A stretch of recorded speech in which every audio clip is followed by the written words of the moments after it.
Okay, welcome everybody. Thank you so much for joining us here today for this live streaming University Express class. My name is Katie Earle and I'm the coordinator of the University Express program, and I work for the Erie County Department of Senior Services.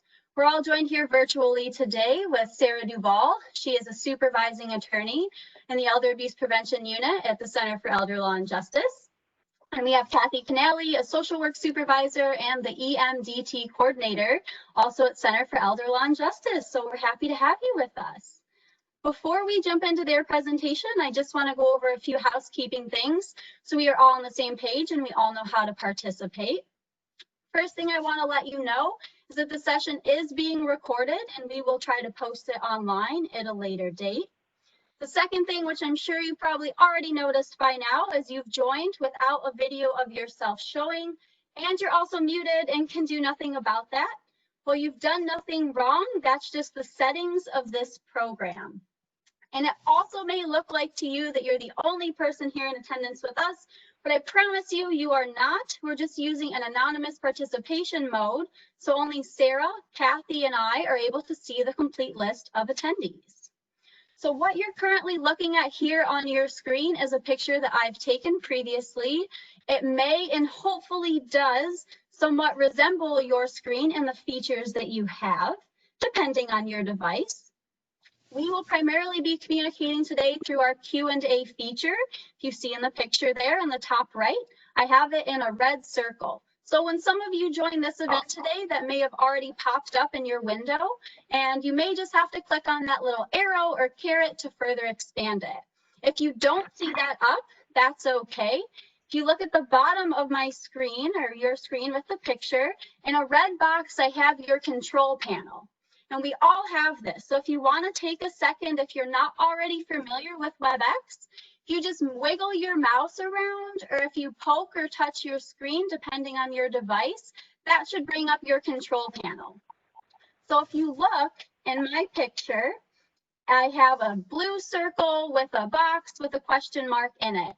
That's going to be your Q&A panel button. So if you click on that, it can bring it up. If you click on it again, it'll take it away. If you don't see that button on your control panel, what you can do is click on the circle with the 3 dots. Now that's going to give you more options. So then you should be able to expand that and then click on Q&A. So if you already know what you're doing, great. If you're learning for the first time, that's okay. Just going to pause for a second or two just so everyone can try to bring up that Q&A panel. Okay, hopefully you found it. So in my picture, you'll see I have a red arrow that's pointing down to ask all panelists. That's the default and you don't have to touch that. It's perfect. Your questions will come to Sarah, Kathy, and I. So below in my picture, you'll see there's a text box. And again, this may look similar or different depending on your device, but you can click or touch the text box, type in your question, and press send. So again, we're in anonymous participation mode, so only Sarah, Kathy, and I will see your name attached to your question. To everybody else, it's just going to look like a question from nobody. We'll be pausing throughout the presentation to field your questions and comments. So when you think of something, feel free to type it right in, and we'll try to address that when we have a chance. And we'll also be communicating with you via the polling feature because we're getting a little crazy today. So if you see on your screen when I activate it, it'll pop up. If you want to participate, select your choice and then click submit. We'll wait about a minute or two for the responses. We'll talk about them and then we'll keep it moving. So feel free to play around a little bit, get comfortable, have some fun. Don't worry, you're not going to break it for the rest of us. If you want to leave at any time, you can press that red X in your control panel. And if you accidentally leave us, you can go back to that email that you initially joined with, and then you'll be right back in here today. All right. So I would like to thank the sponsors of the University Express program, which is my Department of Senior Services, Blue Cross Blue Shield of Western New York, Excelsior Orthopedics, and Wegmans, because they help make this program possible. And I want to let you know that you can contact Senior Services anytime if you have questions about programs, services, or benefits. We're always happy to help however we can. Our phone number is 858-8526. So without further ado, I will turn it over to Sarah and Kathy. Thank you, Katie. We're so happy to be here. It's so nice to work with you again. It's always a pleasure. Thanks, Katie. All right. Hopefully we can navigate this, and I hope everyone who's watching will bear with us. This is my first WebEx presentation. And as you could probably tell, if you got on early enough, we were still figuring some stuff out. So fingers crossed. All right. So today we're going to be talking about how you can spot that scam, especially scams that are popular now with COVID-19. For those of you watching, you may or may not have caught Kathy and I back in the fall. We did a series of presentations for University Express on Spot That Scam, where we went over the red flags to watch out for and what techniques scammers use to take advantage of us during and play on our emotions. And we know that scammers are going to use this crisis to take your money, and don't let them. So again, we're really excited to be here today. We'll stop after every couple slides and just check in to see if there are questions. So if you have a question, please, or a comment, please, use that Q&A box. I can speak for myself. I personally miss interaction with audiences. Kathy and I did these presentations in the fall, and it was so great to look out and have people raise their hands and answer questions. That's my favorite part about doing this, and my laptop screen just isn't the same. So please feel free to participate in that way, and we encourage it.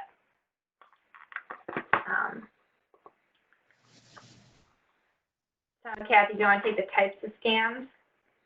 So today we're going to talk about a few things that are unique to the pandemic. The stimulus scams that people have heard about, a number of medical and health scams, some of the insurance scams that are related to the medical issues, a lot of sad stories out there. So the charity and donation scams that we're seeing, and housing refinancing scams, and some investment scams. I want to point out, it may be hard to believe, but I actually do get a subscription to AARP, and I want to tell you that this could not be more timely, because yesterday it came in the mail, and one of the articles was about the COVID-19 scams. And what they say in the paper is that 18,235 is the number of COVID-19 related scams that Americans have reported to just the Federal Trade Commission between January 1st and April 15th, with losses of $13.44 million. So those are that's just the number related to the scams that have been reported. And as we all know, people are somewhat unsure of who to report to or how to report, or embarrassed about reporting. So you have to keep in mind that both numbers, the 18,000 and the amount, are way higher than that. So these are the things that we'll try and educate you on today. And like Sarah said, please, this is interactive. We learn every time we do one of these presentations. So please offer whatever experiences you've had or know of. Okay.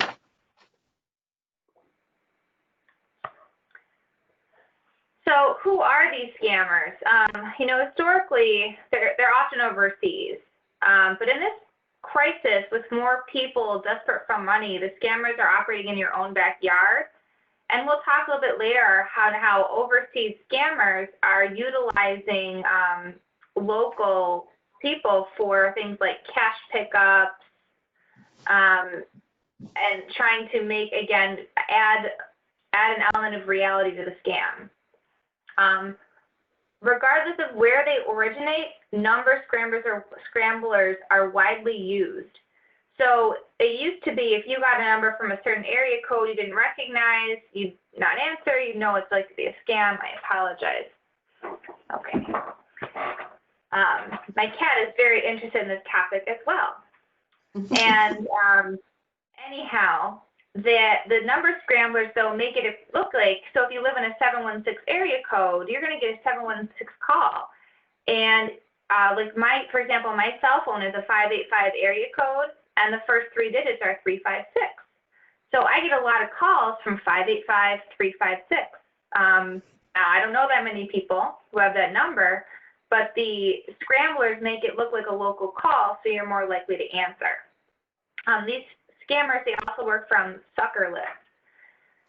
And that's just their term for if you answer a call or engage with the scammer, or if you've sent money, it moves you up to the top of the list, all right? Because they know it's a working number, they know if someone's on the other line, and if you've responded, they know they at least have a chance. At that point, you're like a fish on the end of their line, all right? So they're going to try and reel you in.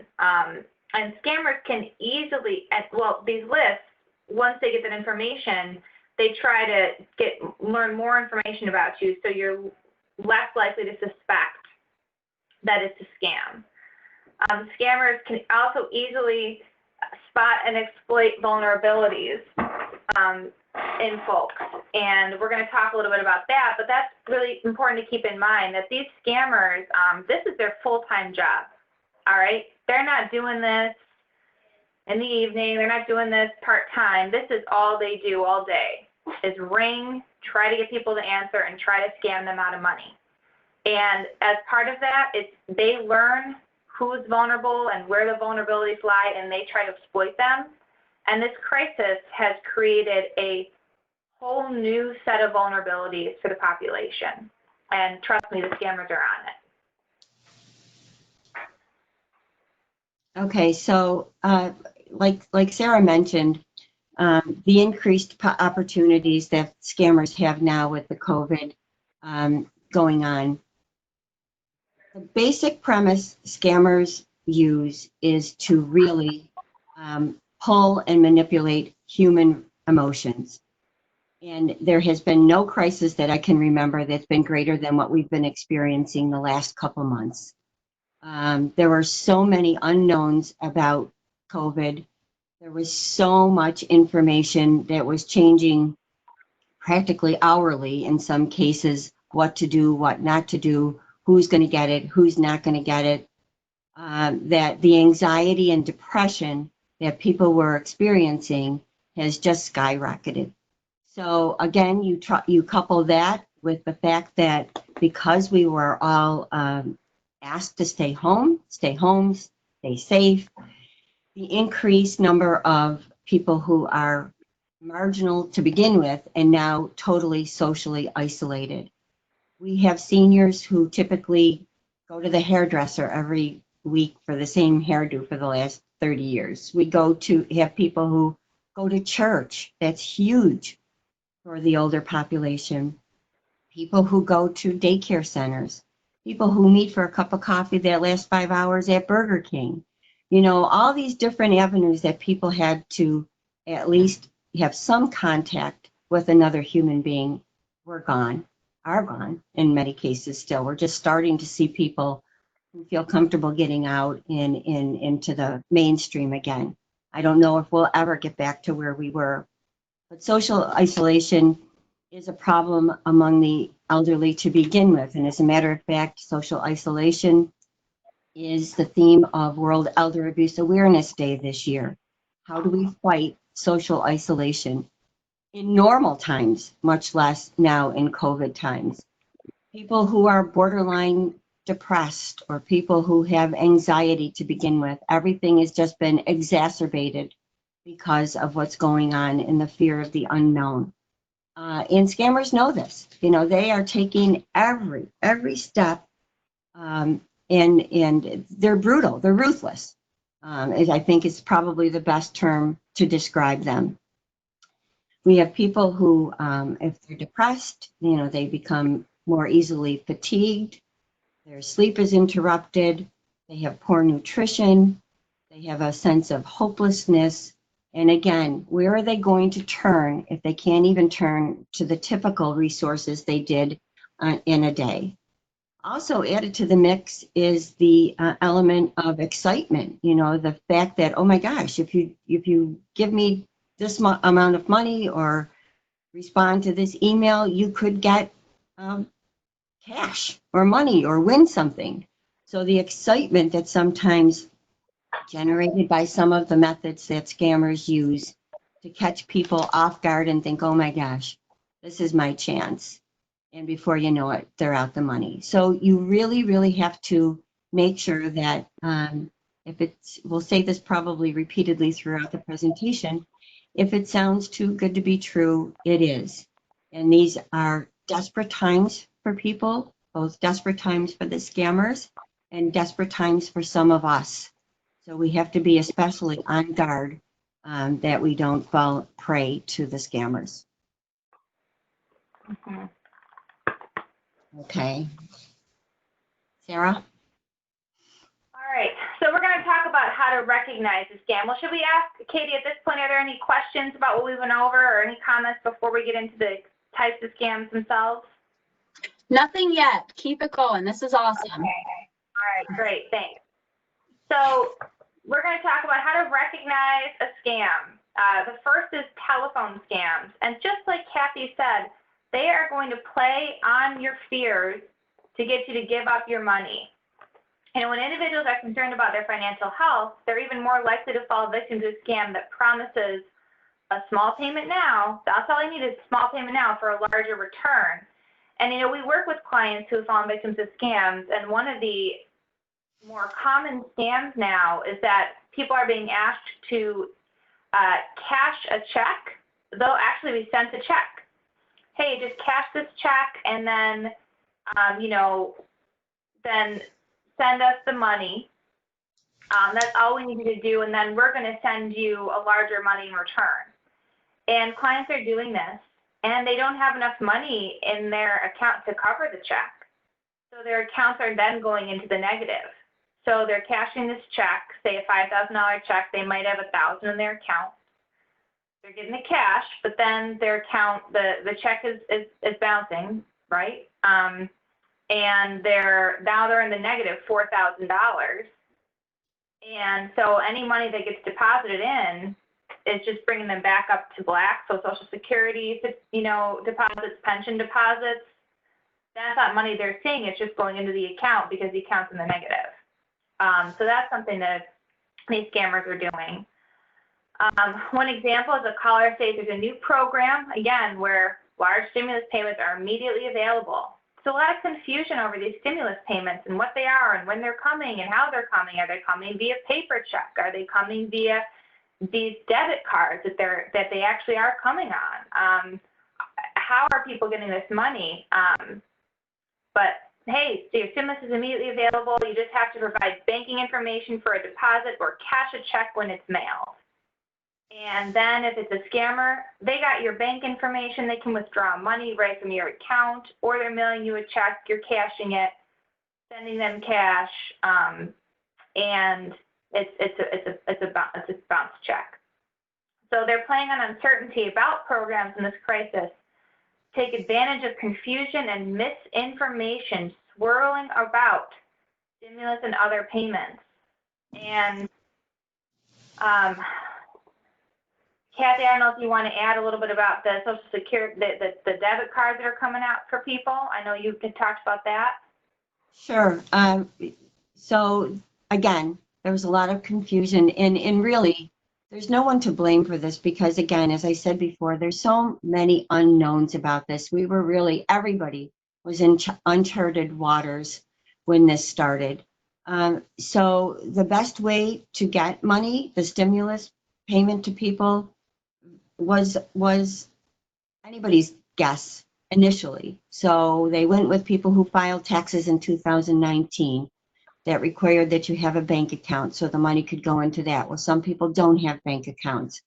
So then the idea of a debit card, a prepaid Visa debit card that is legit, that would have added on that account the amount of money that you're entitled to.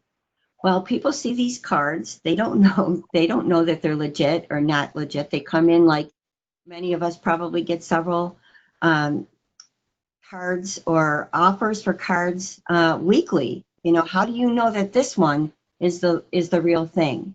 And we found out earlier this week, there were a number of people who were just throwing them in the garbage because they didn't know how to differentiate this particular card from the other promotions that are being sent out there.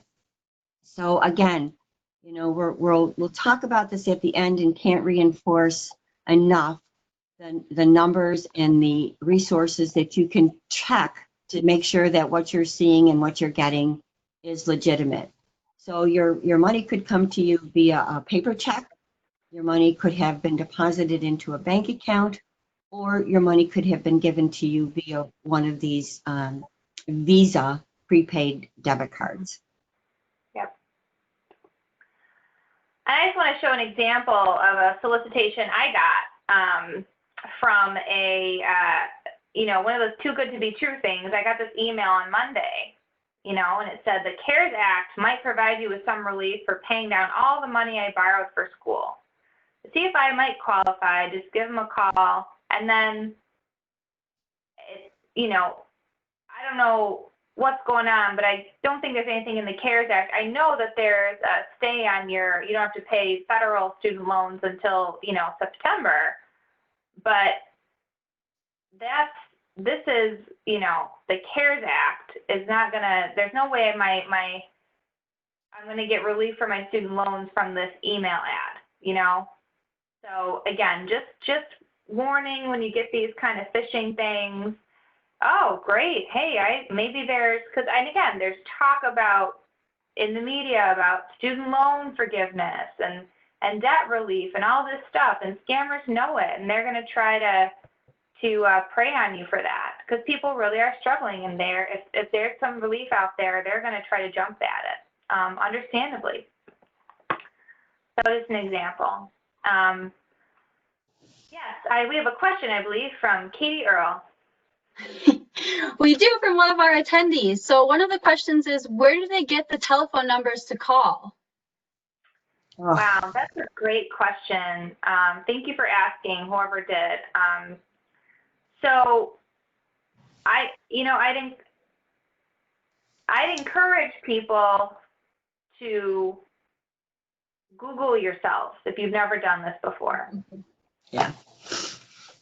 Because you would be very surprised at the amount of information that's out there just by a Google search of your name and maybe the town you live in. Phone numbers are not private anymore, even if it's a cell phone. They're all available online. And again, reminder, these scammers, they work from these sucker lists. So they also will just have phones. So it's not like they're sitting there at the phone, like I've got my phone, I'm just dialing individuals, waiting to see if you pick up. Oh, they didn't. On to the next one. They work in these rooms full of computers that are just auto dialing numbers. You know, 1, 2, 3, 4, 5, 6, 7, 1, 2, 3, 4, 5, 6, 7, 8, 1, 2, 3, 4, 5, 6, 7, you know, just going and rotating and dialing to see who picks up. And they're just waiting for someone to pick up, and then they go for that call. So and then once you answer, they note that your number is a working number, and they add it to those sucker lists. Sarah, can I just interrupt? I just want to remind people that when we do the presentation, we tell folks if they get a call and there's, you know, a brief second between when you pick up your receiver and when you hear someone speaking or a robocall, that's hang up, because that's the scammers making the connection to your particular number. So just be aware that when you pick up your phone, if you hear that or that pause, hang up. Right. And my cell phone, I have a Verizon as my carrier, and I opted into this program where it now says if it's potential spam, I'll get a call on my cell, say potential spam, so I don't answer. Sometimes potential spam isn't potential spam. But what's a little frustrating is instead of now showing the number, it just says unknown name. I don't see the number anymore. And I've had calls, you know, so for example, the last couple weeks, I've had a lot of calls back and forth with our vet. And I kept answering the calls, but it said unknown name because I'm waiting for I know the vet. And so that was fine. one thing you can do to make sure that it saves the number so it'll show up as the vet, you can add it to your contacts. But just yesterday, I got in the habit of answering these, and I answered and I said, "Hi, this is Sarah," and then it just hung up. So I guarantee you that was a scam call, and they know that I answer, and now I'm going to get a flood of calls from that person. They didn't say anything, they just hung up. They're just looking for that connection. But it's frustrating because you just don't want to have everything go to voicemail and then, listen to the voicemail and you're playing phone tag forever. So,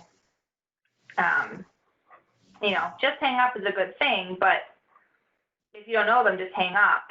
But even answering, unfortunately, can let the scammers know your number's working. All right. Is that all right? Anything else, Katie, before I move on to the next slide? We have a couple more questions, if you don't mind. Some good comments here. Okay. So Sarah, we've had calls on our phone number and their name shows up on their own caller ID. How are they doing this? Mm-hmm. That's a great question. Kathy, do you want to take this one? Well, not really. I can if you want. It's the number scrambling. Why don't you? So that's number scrambling. That's because they can make it look like any number's calling, and the closer they can get to your number, the more likely they are to answer. So if you see yourself calling yourself, it's because the actual number that's calling isn't your number. That would be impossible, right? But they've added a number scrambler, this little device anyone can really get to the number they're calling from, and they've just gotten too close to the mark, all right? They've gotten too close to the mark, and now it looks like you are calling you. That's how they do it, though. It's these number scramblers. And I've had that happen. I'm like, how am I calling myself? And then definitely don't answer those, okay? I also want to add something really quick is we've presented to seniors, and some seniors will get calls because they're actually using the number scramblers will show up like real numbers, like your number's a real number. And we've had seniors who get calls back from other people saying, "You just called me. You just called me," right? And they didn't call. It was a scammer who would somehow use a scrambler to have their number call somebody else. Does that make sense? Yeah, sorry. I would have said pretty much what Sarah said. I'm sorry, I had to step away for a second. So again, I don't know exactly how it works, but I do know that these folks do their homework too. So if you're part of some type of social media get together or share information on Facebook or whatever you have going on for you, they can mimic names, get names, addresses, phone numbers, all kinds of information without you even realizing that they're accessing it. And phone numbers are one of those. And how many people really read all the small print that comes along with a contract when you sign up for a phone service or any type of internet service? Most people don't read every single word. So, you're opening the door for people to have access to personal information. Sorry. We have one more question and then one comment, and then if we can address those and move on, will that be okay with you all? Sure. Yep. Okay, so this is a good question. Why do I keep receiving the same calls even when I ask to be removed from these lists? That's a great question. So there is a do not call registry. And unfortunately, I think we've even neglected to put that on here. I can share the number at the end of the presentation, or Kathy, if someone can look it up, we can certainly add that. But the problem is the do not call registry are for legitimate businesses who do solicit or, political campaigns who want to get, do surveys. But the scammers aren't going to follow a do not call registry, right? The scammers are criminals. They're not going to say, "Oh, you're on the do not call registry. I better not try and take this person's money." They don't care. And because they're outside of the country, you can be, and I'm assuming what the person's asking for is a do not call list, or they're getting calls, they're being asked to be taken off lists. If they're legitimate callers and you don't want to receive solicitations, they shouldn't call you if you've joined the do not call registry or if you've been asked to be taken off their list. But these scammers don't care. They're not going to respect that. They're after one thing, and that's your money, and they have no ethics around it. Thank you, Sarah. The last thing before we move on is a comment. I would also advise that if you don't know the number, let it go to voicemail. And if it really is a legitimate provider or person with an important message, they would leave a message and identify themselves. And banks, doctors, and other providers will never ask you to confirm your social security or bank info over the phone or email. So thank you for that. Yeah, thank you. you. That is a really great tip. And it's true that you will leave a message. What I was referencing before is at times it can be frustrating trying to play phone tag with somebody like your doctor or somebody you're trying to get a hold of, right? So sometimes, at least for myself, it's just, if I think it's going to be that I'm going to answer. But it's helpful too to save those numbers in your contacts, so you know when they call it actually is the doctor or the vet. But if you really don't know the number, letting it go to voicemail is the best thing you can do. Sometimes scammers will leave voicemails. I'm sure people on this presentation, I've gotten voicemails from someone claiming to be Social Security, which is actually a great transition to as we continue on these the telephone scams. Do not respond to texts or calls from individuals claiming to be the IRS, the Social Security, or the government. They will not text, email, or call you. Social Security is not going to call you. The government's generally not going to call you. There's one exception we're going to get into, which is the contact tracers. The IRS is not going to call, text, or email you, all right? And if you have any questions as to whether or not it's legitimate, hang up and try to call back the government agency directly. Again, they're not going to reach out and solicit you. And they're not going to ask for your personal information over the phone. You have to call them. During COVID-19, there's one important exception, which are contact tracers. And they're individuals who are working with governments who may try and contact you if for some reason they believe you may have been in contact with somebody who had tested positive for COVID-19, or if you yourself have tested positive for COVID-19. As we reopen and people are in contact with each other more, one of the prerequisites for our county's reopening was to get a certain number of contact tracers. And, I think we're all following the news, and the United States is reopening, but there are spikes in places as this is happening. So although, quarantines are being lifted and, you can now go to the hair salon and you can go and restaurants are slowly reopening, these contact tracers, you may be reached out to by someone, and that is something we anticipate scammers trying to take advantage of, because they're going to know this is something people are being told to answer. And what's more scary than getting a call from someone saying, we think you might have been exposed to the coronavirus. Let me get your information, right? If I got that call, I'd be scared. Now, that's not how the contact tracers are going to do it. But if you've never received that call, that's playing on your fears and emotions and anxieties, and it puts down that guard you might have up otherwise. So you can always ask for a number to call them back on. You can say, look, I will talk to you, but I want a number to call you back on so I can make sure that you're actually the person you say you are, and you're working with somebody, you're actually a contact tracer. Don't be afraid to take those steps. Like this comment said, if it's legitimate, people are going to leave a voicemail and they're going to understand. If they get pushy or testy or something, that's when you likely know it's a scammer, because these scammers, they get pushy. Right. Yeah. So, and And just briefly, right now, as of June 11, 2020, there's only one stimulus payment. If you not receive this payment, not filed taxes in the last 2 years, or on SSI, contact the Center for Elder Law and Justice. We have a free helpline. The number is right there, 844-481-0973. Again, that's 844-481-0973. And an attorney will answer your questions, and they'll actually walk through checking about your stimulus payment. We'll actually walk through that on the phone with you.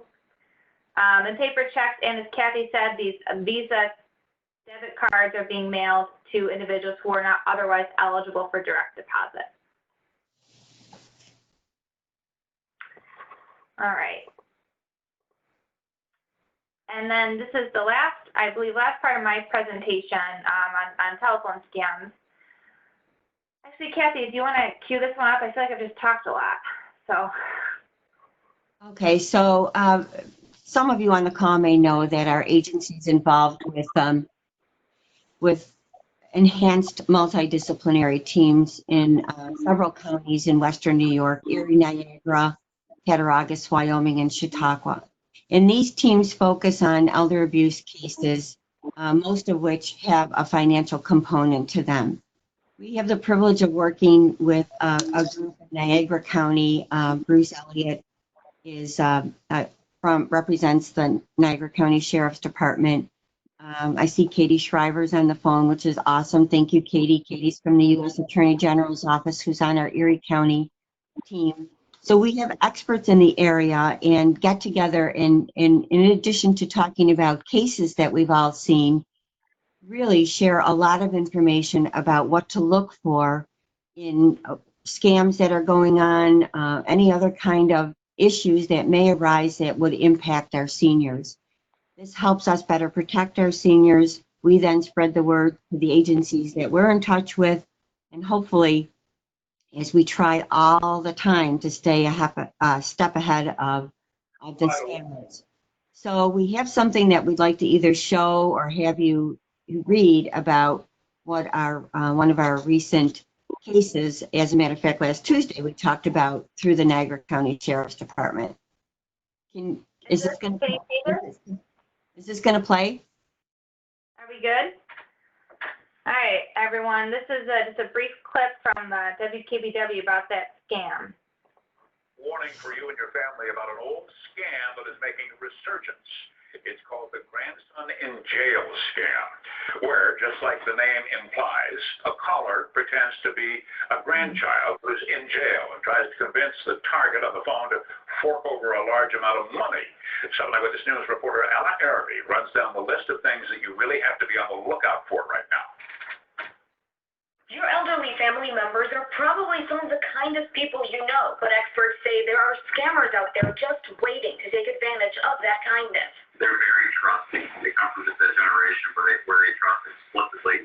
Captain Bruce Elliott with the Niagara County Sheriff's Office says there's been a rise in scams targeting the elderly, and the schemes are getting more elaborate. In the past, what we've seen is usually the gift cards, and they'll have the person call them back and read the numbers off. Now, he says, they're asking for direct cash. They ask for a certain amount of money to be put in a box, wrapped up like a package, and leave it on the doorstep, and they would send somebody to pick it up. An 87-year-old woman in Gasport did just that with $8,500, thinking she was sending it as bail money for her grandson. Fortunately for her, police stepped in just in time. Detective Darren Longboat with East Aurora PD says any caller asking the elderly for money is a major red flag. It always involves, geez, I need money, I have to pay for the attorney, I have to pay for the damages. They may actually use the name for a real attorney that you wouldn't find in the yellow pages. The biggest way to fight back is to verify the information they give you. Call your family and double check. Call a neighbor or friend, or call your local police station. Captain Elliott says hospitals and jails will never call a relative and ask for money directly. He adds that scammers don't care about consequences. And when he confronted one scammer over the phone, the scammer just laughed and said, "You got this one, but I have at least 10 $10,000 probably coming to me today." And it was a big joke to him on the other end of the phone that he had scammed kind of people today for at least $10,000. Ella Erie, 7 Eyewitness News.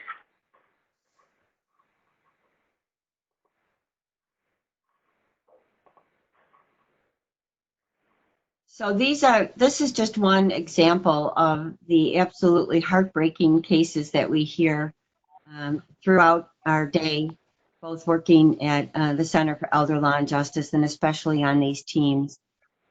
Again, all the education in the world is a start, but you know, people in a crisis make decisions that under normal circumstances they wouldn't make. And this is what the scammers count on.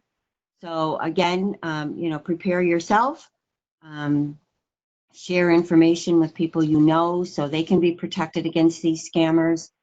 And hopefully we'll keep fighting the battle. I can tell you that much. I just want to add about that. I thought it was interesting, you know, in the past we've done these and been like gift cards, gift cards, gift cards. Gift cards are still a tool they're going to be used by scammers, but scammers also know that everyone's not going to stores anymore, right? They know that you're not going to stores and you're not going out to get gift cards, and that's something that they know. So they're going to be looking for other methods. Again, this woman left cash outside her home for, you know, someone to pick up. They were able to intercede and get it, but scammers know this, and so they will change as quickly as they have to. The tactics do not. So in the grandparent scam, but instead of saying go to Home Depot and get me some gift cards, it was put some cash out and we'll pick it up for you. So, all right, Kathy, I think you got the medical health related. Any questions or comments before we move on to medical health related scams?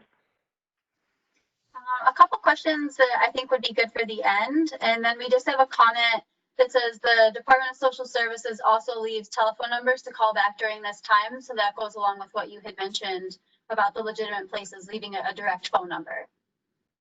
Okay, thank you. Yeah. Okay, so I am in the fortunate position of having my foot in two camps. Not only do I work at the Center for Elder Law and Justice, but I have the opportunity to work a little bit at a local hospital. So I have been, I guess, privileged to know firsthand what the hospitals are seeing and what's going on in the medical field relative to the COVID-19 actual care that's being provided and the consequences of some of the misinformation that's out there for people. Again, can't say enough about how these scammers prey on the fear. And initially, if you remember, it was everybody over 60. They were had the greater risk of catching the disease. People with underlying conditions, heart failure, respiratory issues. Then it expanded to diabetes and other typical illnesses that an older person might have. So there's already this level of fear, and then you add, it's compounded by having these pre-existing conditions that just make people more fearful about their being at risk for catching the disease. So as we were trying to struggle with people getting the testing kits and the right testing kits, and the turnaround time for results was seemed to be unreasonable. A couple of days before people knew they had it or not. A lot of change. And again, I mentioned earlier that we were getting new information almost hourly on what to do and what not to do when people presented with what appeared to be COVID-like symptoms. There was also a consequence to people being so afraid to go to the hospital that they would catch COVID, that now the hospitals are seeing a rise in people who stayed away from the hospital so long that their non-COVID illnesses exacerbated during that time. So this has caused a number of health issues on both ends of the spectrum. But again, the scammers, being the wise folks that they are taking advantage of this by offering quick cures and quick testing and all kinds of things. So there's a new one that we were just notified about, using familiar names, the name Quest. Now, people know Quest as area locations where you can have blood drawn, but this Quest is a site where you can get equipment. People are worried about price gouging because of the masks, the shortage of masks in the beginning, the shortage of tests, the shortage of all kinds of PPE supplies. This is a quick fix to get that. People reported getting robocalls saying, quick, go on this website. This website will give you, you know, access to these kinds of masks for this amount of money. Send the money now. And of course, the masks and the equipment never show up. So they took advantage of our lack of knowledge of how to deal with the disease. We still don't know how to prevent the disease. There's billions of dollars being invested in vaccines, hopefully, that we will have one day that will prevent this. But again, because of the fear and the anxiety and the quick fix that people often look for, our scammers are taking advantage of that. Out of this, though, has come an increased need of telehealth. And telehealth is, again, something that's relatively new. For the older population, do they have access to a computer? Do they have a smartphone? Can they use those devices to talk to their physician? We tell people, if you have any questions that is related in any way to your health or medical equipment or medication or testing, you have to reach out to your provider. But I can say honestly that in the very beginning of this, there were providers who were afraid of the unknown and didn't want people coming into their office and didn't want staff working. And, you know, it's a sad state of affairs when people who are in the helping profession had their own fears that prevented them from maybe doing everything they could. So telehealth has developed, telehealth is growing again. You have to be careful. You have to make sure that your doctor is billing correctly. You have to make sure that your insurance is covering. You have to make sure that you're prepared and that what you approach your doctor about is something that he or she can help you with. You need the right equipment, like I said before, either a computer or a smartphone or an iPad or some sort of device like that you can use. So again, telehealth is something that we're now keeping an eye on too, to make sure that it's used properly and the billing is properly executed for these visits. It's new to the physicians also. Some people have shared that their doctors are telling them when they call, you know, take your blood pressure before you call, take your temperature before you call, do your diabetic testing before you call. So you'll have all the information and you can have a meaningful conversation with your doctor to get that done. So right now, there are a number of tests that are out there. Some have a turnaround time, a suggested turnaround time of less than an hour.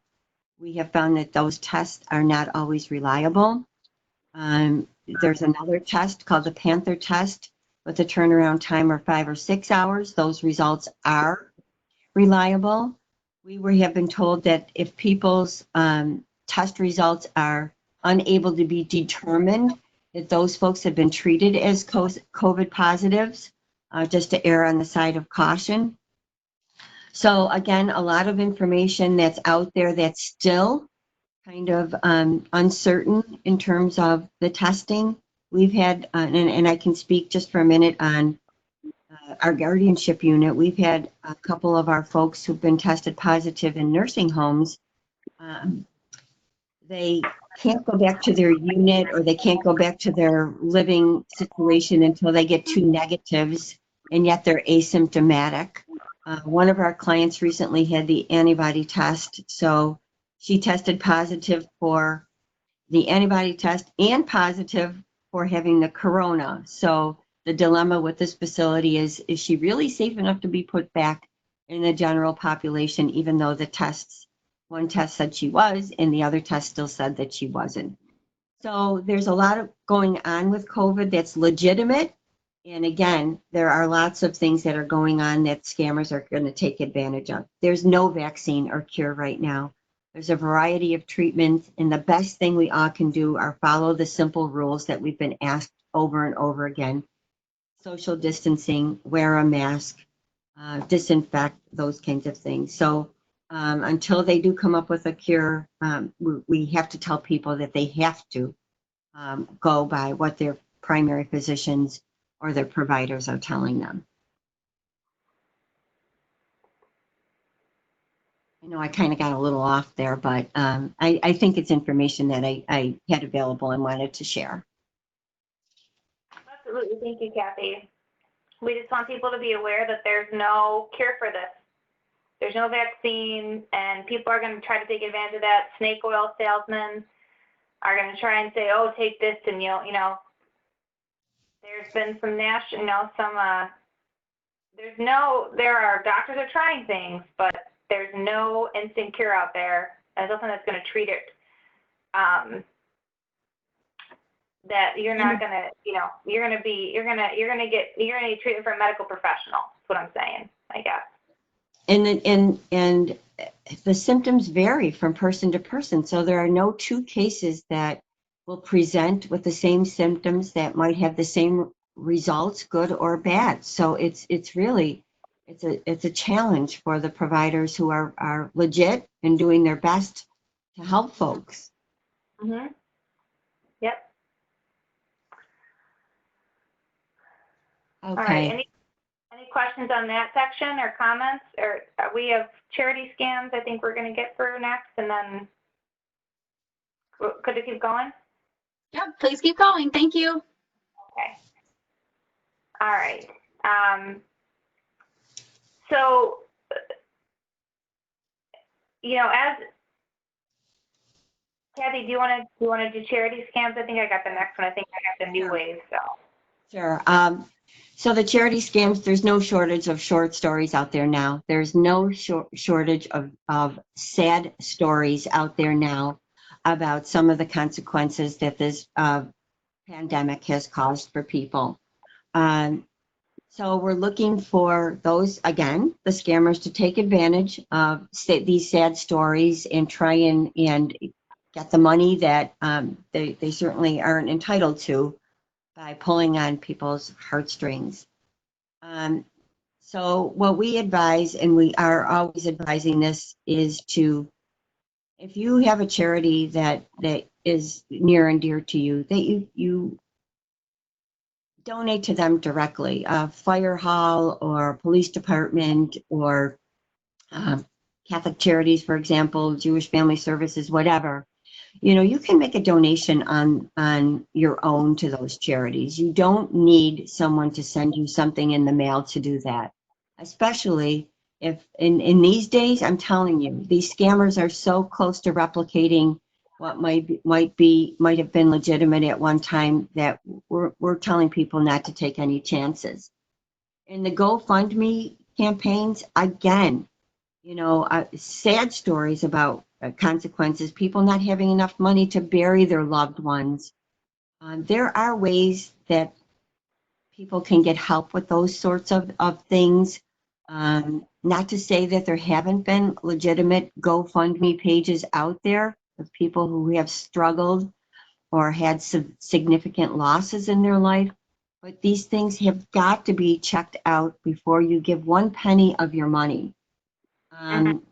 We do have the Charity Navigator to check to see if these are legitimate. I would highly recommend if you haven't been on the Better Business Bureau website, please go on their website. It is a treasure chest of information for people to learn about what's out there, what's legit, what's not, and then you can make your decisions accordingly. So again, people will tell a sad story, and again, there's no shortage of legitimate sad stories. I bet you there's not a person on this call who hasn't in some way, shape, or form had contact with someone who's suffered a loss of some sort during this crisis. And our job is to make sure that our folks, you know, are armed with the information they need to make, if they want to make a donation, that they're making it to a good cause and a cause where their money will be well spent. So as Kathy was talking, I'm sure those of you who are watching, we showed the Charity Navigator website as she was talking about it. That's a really good resource to, up until a few days ago, it had COVID-19 scams information. Now it's on, they've changed the banner to civil rights. But there, if you have a question about a charity, you know, go here and look them up, because what they'll do is they will show you, you know, how much so I can, for example, I'll just do March of Dimes, all right? I'm sure at some point in our lives we've all gotten a solicitation from March of Dimes. So this charity, it's 2 out of 4 stars, and you can go right to the details. And it shows you why it's rated that way. And it's more like how much is, you know, they're very transparent, that's good. Financial is low, because they want to show how much of the money that you donate actually goes to the cause versus what goes to overhead and what goes to administration and all of that. So you want to know when you donate, how much is actually going to the people you're donating to.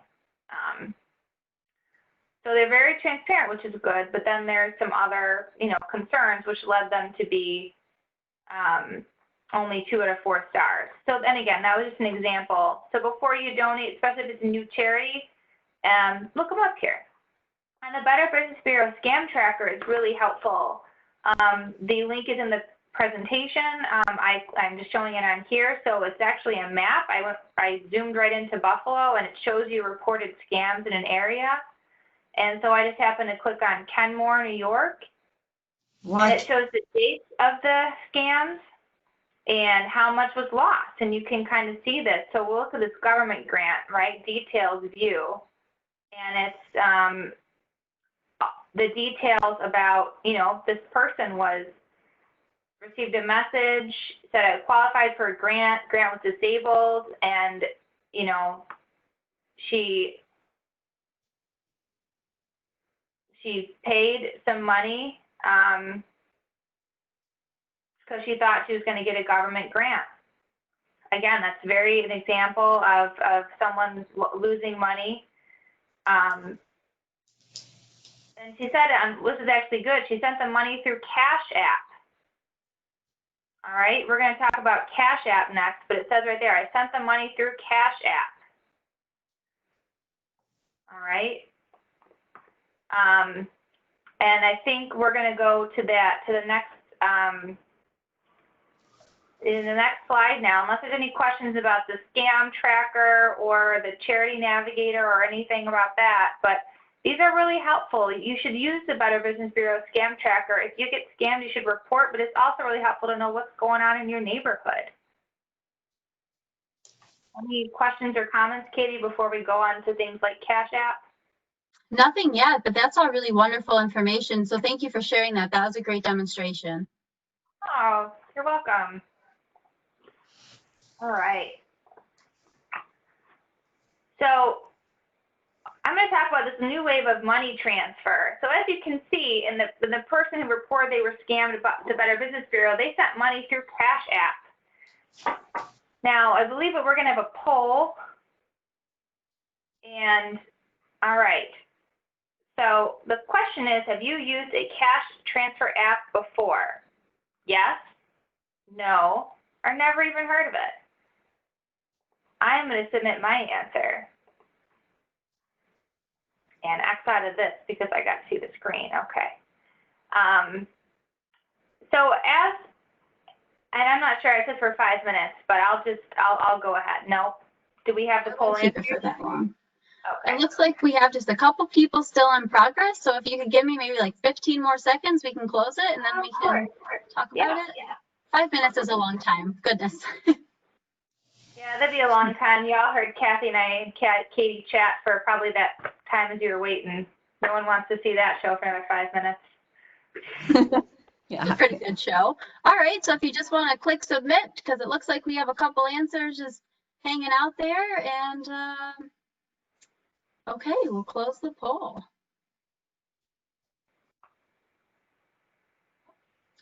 It's counting me down from 15 seconds.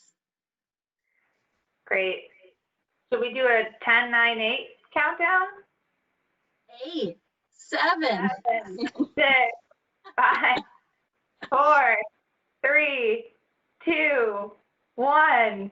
Nice. Okay, you should see the results. Do you see them? Yes, I do. So it looks like about half of respondents have used, about 4. So about a third of respondents have not used, and then 2 have never even heard of it. All right. Thank you for taking part in that poll. That helps get this information. So cash transfer apps like Venmo, Zelle, Cash App, they're convenient for millennials like myself. They're very convenient to transfer money between yourself and individuals, personally, without having to exchange cash. Especially during COVID, it's really hard to go, people aren't going to banks to get cash out. Also, cash itself, there's some concerns in the beginning about them transferring the virus, all that. So people have kind of shied away from that, and you're using more than ever these cash apps. I use Venmo, it's linked to my bank account, and I use it to transfer money between my friends and myself. If you're all at dinner, instead of exchanging cash at the end, you just Venmo each other. And, but just like anything else, just like gift cards have a legitimate purpose, the scammers use gift cards because they were not traceable. Scammers are using these apps. Like the woman said, she sent money to a Cash App account. So they are using apps both for untraceable sending of cash. That person sent cash using Cash App. It is cash, even though it's a transfer from your bank account. You don't necessarily have, so for things like Cash App and Venmo and Zelle, you can link them to a bank account and transfer money from your bank account to the app and then transfer from the app out. But you can also just keep money in that app and then transfer the cash from that app. So it's really very difficult to trace. And once you've transferred it, it's gone. It's like handing someone a stack of cash, all right? And again, just like we saw in the Better Business Bureau post, people are using these apps to solicit money for things like grants or contests. And it's the same old song as it's been for all these scams, but they're now using these money transfers, which is send me a little money now, and then I'll send you more. Whether it's send me $25 just to participate in this contest, and you can win $250, and I'll send it right back. Or send me the taxes now, and then we'll send you this $40,000 government grant, all right?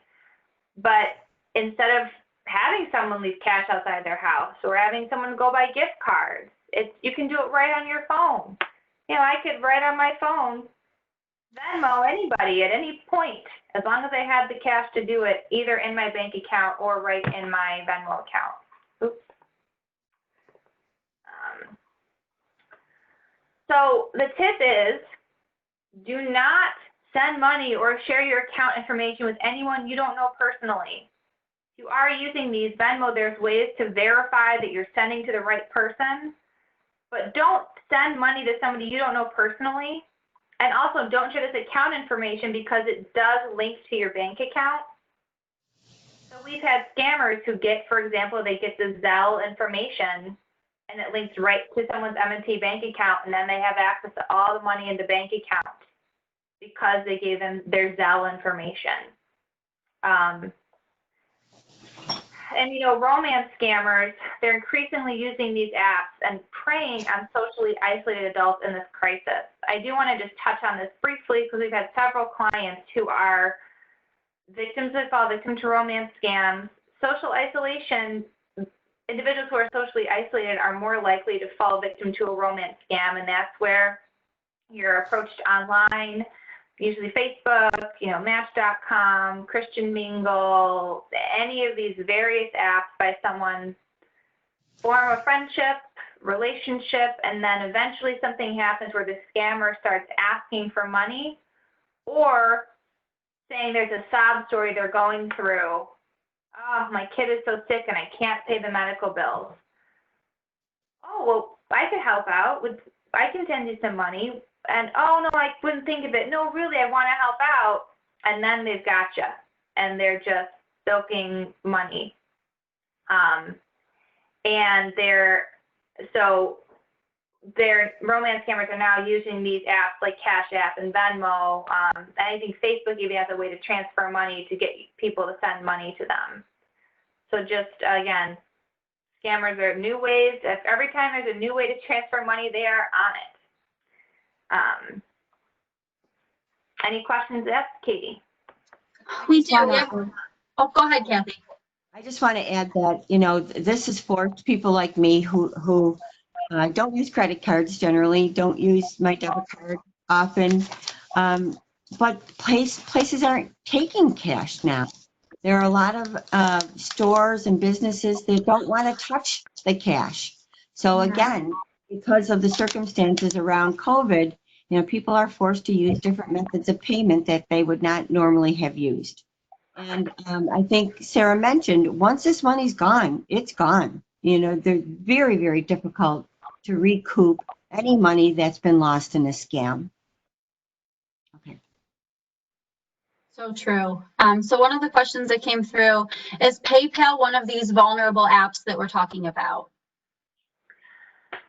No, PayPal is actually, you can certainly, PayPal can be used for a scam. Anything can be used for a scam. But PayPal does have a little bit more verification. I haven't heard of PayPal like I have with Cash App. Cash App seems to be the biggest offender right now because it's right on your phone. And you can have like a debit card associated with it, but because it's right on your phone, it's an app. PayPal is, my understanding, more for businesses, online transactions. It's a little more secure way to do online transactions.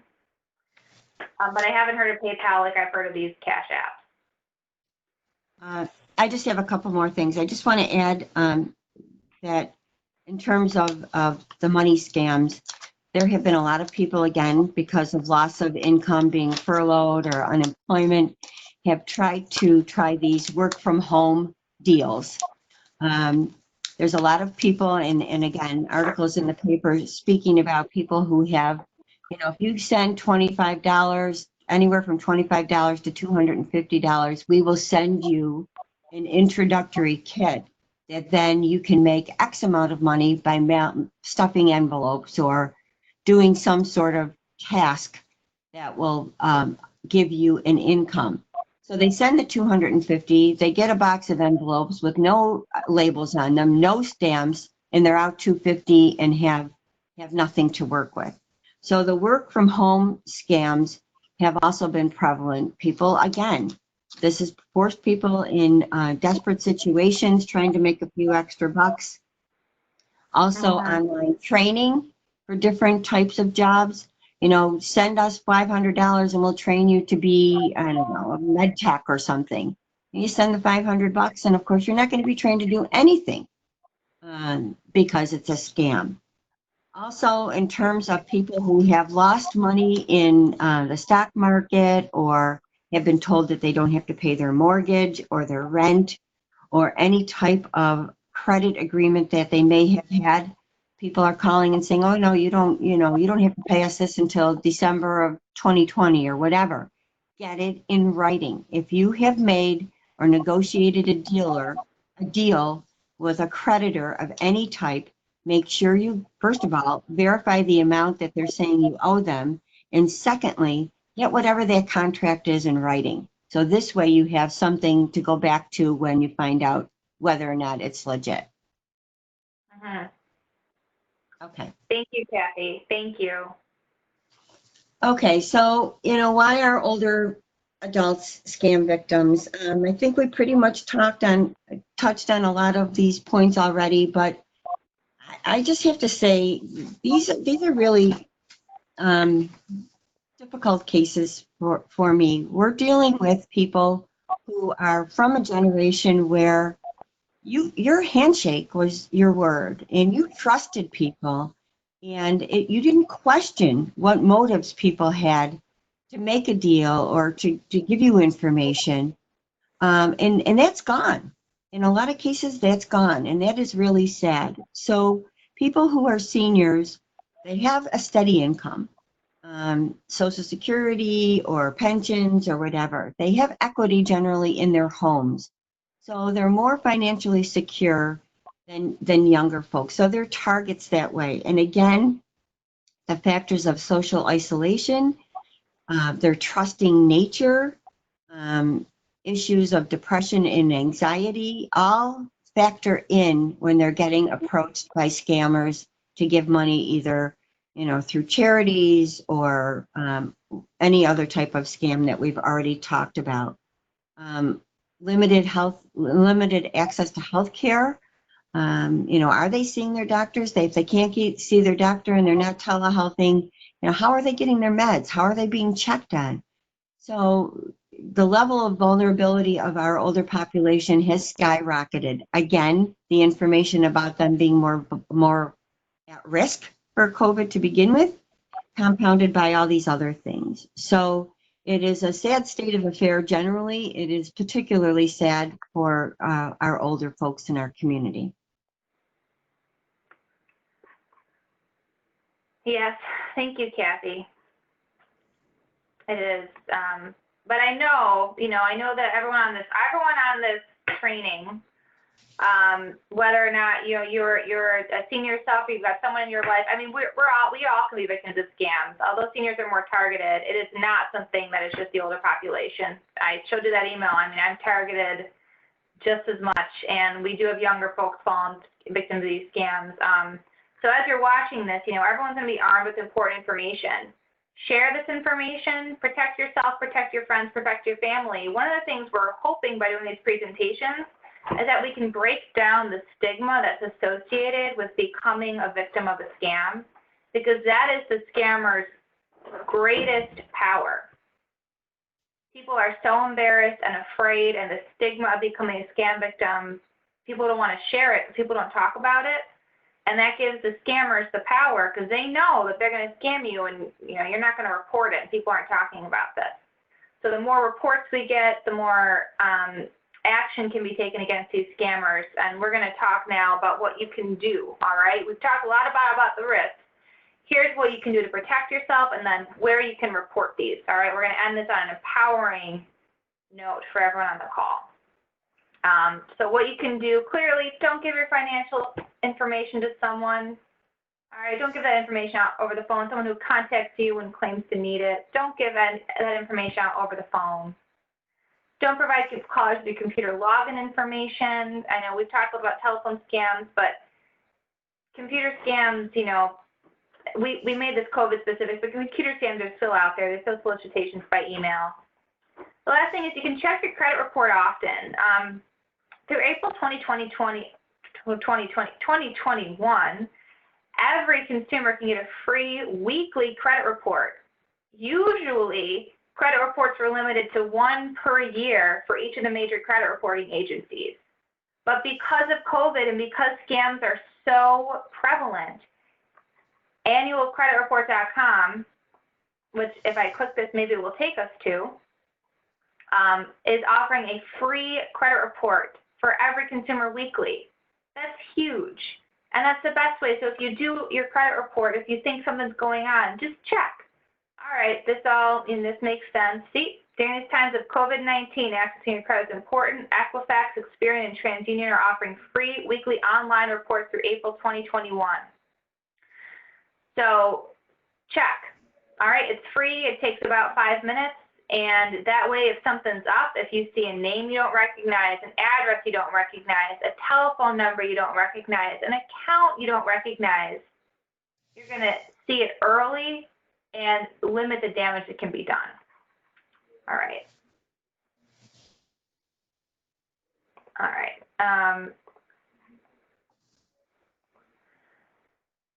Again, basically more of the same. Use strong online passwords, shred financial documents. Like Kathy said, get any loan modifications applications in writing. Have someone review with you, all right? So the next wave of this we predict is that people are going to be relying more on credit cards. They're going to be going deeper into debt because of the recession and the economic impact of this. Scammers are going to know that. You're going to get a lot of solicitations about reduce your debt, just pay this small amount, or, you know, we can forgive your debt. And people are going to be susceptible to that scam. Also the get rich scams. If you've lost money in the stock market, you know, there are investors out there, scam investors, who are offering you these quick deals to get your money back if you were unfortunate enough to have lost money. So wherever you turn, there's somebody who's out for the buck. Yeah. All right, and this is probably one of our most important slides. It's where to report. So if you're even solicited by a scam, if you think you've fallen victim, if you're concerned about something, the most important thing you can do for yourself and your community, all right, this is something we all have to work together on, so is to report the scam. We already showed the Better Business Bureau scam tracker, but you can call AARP. They have a toll-free number. That's right on the screen, 800-222-4444. Locally, we've got the New York State Attorney General Consumer Fraud Hotline for Western New York, 853-8404. Federally, the U.S. Attorney's Office is doing a ton to try and fight these COVID scams. They know it's an issue, and they've made it a top priority. There is a hotline, National Center for Disaster Fraud, and that's if you're targeted specifically with a COVID scam, 1-866-720-5721, you know, state government grants, medical scams, the telemedicine, or you can email the National Center for Disaster Fraud. Visit FTC.gov, that's the Federal Trade Commission. They have a whole website for scams and consumer advice. New York State specific information. If you just want to know more about COVID and where we're at as a state, that's important. One of the best things you can do is keep yourself educated, all right? Coronavirus at health.ny.gov. Great resource. Our own agency, you know, we have a helpline, we've got a blog. If there's something COVID related, we're on it. So you can always call the Center for Elder Law and Justice, especially if you think you've been scammed or you want to talk to somebody. We've got attorneys and paralegals and social workers ready here to help. And if you think you are or may have been scammed, don't be embarrassed. Again, tell a family member or friend, we are here for you.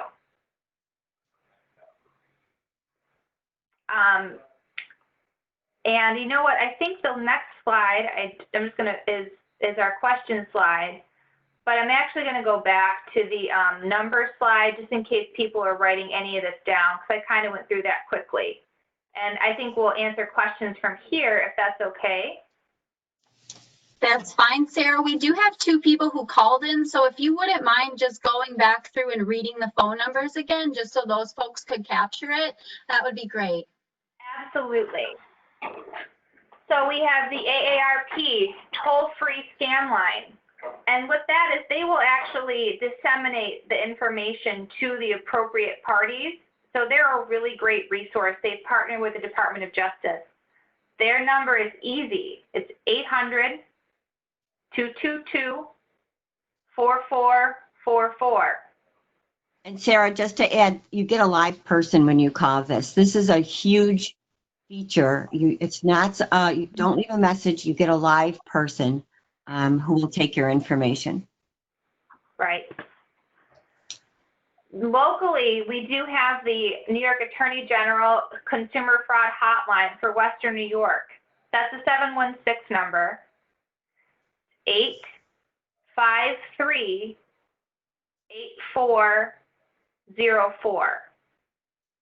We'd like to shout out, you know, the New York State Attorney General, Karen Dennis, is a representative on our E-MDTs, and they do really great work with, you know, local scams and statewide scams. So the next is from the U.S. Attorney's Office. Again, they have taken such a lead in focusing on scam prevention, and the FBI is working on it. James Kennedy, the U.S. Attorney General for Western New York, he is making this a priority. They actually have a person whose sole job is not sole job, but he's focusing on these coronavirus scams. That number is a hotline. It's 1-866-720-5721.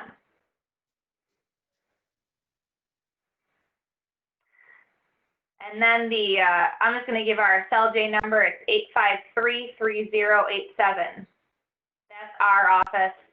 Local 716 number, again, 853-3087. All right. Thank you. So if we're ready to take some questions and answers, Kathy, I'm sorry I interrupted you. What were you going to say?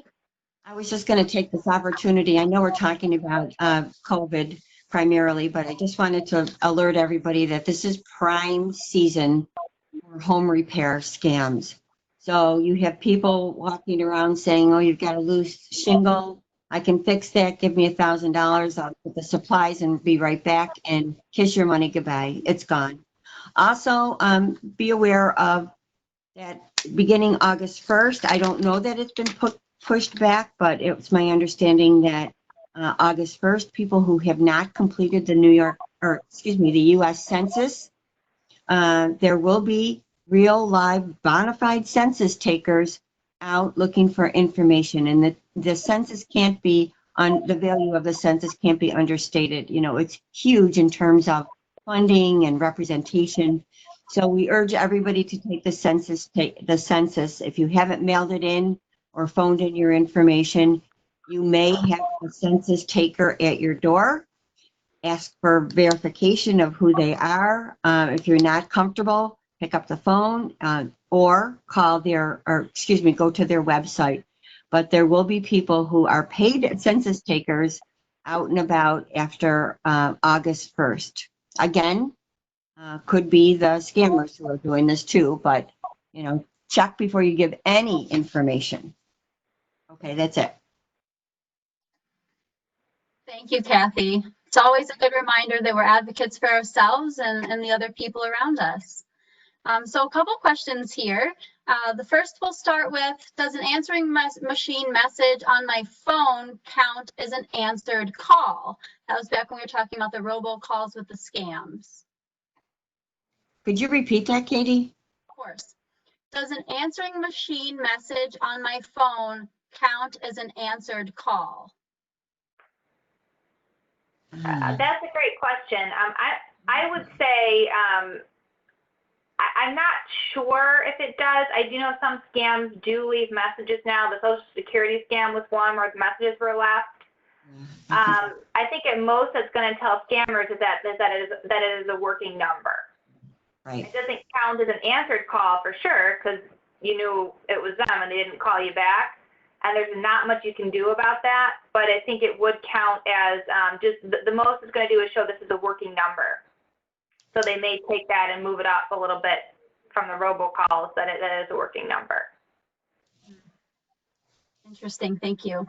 Okay, next question. Do you recommend confronting these scammers? I have played into them in the past, especially when it comes to lowering credit card interest rates. I've asked what card, vehicle, etc., and which they are specifically calling for, and they usually hang up immediately. So that's a really good question. I would not recommend it, only because these scammers are getting nastier. My mother, that's one of her hobbies, is she does like to answer the scammers and give them what for. But it's through her and some of my other clients who like that I've discovered that the scammers are getting increasingly aggressive. My mother told me, and she doesn't really doesn't care, but that she was told that the scammers said, "I know where you live. I'm going to burn down your house with you inside it." And she said, "Okay, good luck finding me," or something, and hung up. But sometimes the scammers know your address. Again, Google yourself. They may say, "I'm going to come to your house at 1234 Brick Lane and burn it down." So my recommendation is just hang up, but I do understand that it's a form of entertainment for some folks. But the scammers will we're hearing reports of them getting increasingly aggressive, and that can spark fear. And also, if you have a number, if you get a number, there's a number that pops up, if there's a number that pops up with that call, get the number and call and report it, because that same number could be calling 20 different people. And if everybody reports that number, it facilitates the tracking of the number, and hopefully the eventual, will eventually lead the person to the scammers, the source of the scam. So call and report it. Any number that comes up that you suspect might be trying to get some money from you. Excellent advice. Another question that came through is, are banks able to flag large sums of money that older people are maybe trying to send out or transfer? Well, we have had, again, through our MDTs, we have had some banks, and again, we're talking about a population that typically goes into a bank. So the bank staff know the customers, they know a little bit about their story, and if they think that something is a problem, they can. We've had some, Niagara County again has been, and Erie County too, has had a couple banks that have actually stopped transactions because of the suspicion of a scam being taking place. Not all banks, although our agency is now using our senior financial safety tool to educate tellers and educate banks on what to do when they see these. So we're hoping that will help too. But yeah, the banks can do that. Thank you. Next question is, will we be able to get copies of these slides? That's for you, Katie. I don't know, Sam. I would say anybody who wants them can have them. I don't know if we have to check with anybody, but I mean, we're trying to help people here. So. Okay. Yeah.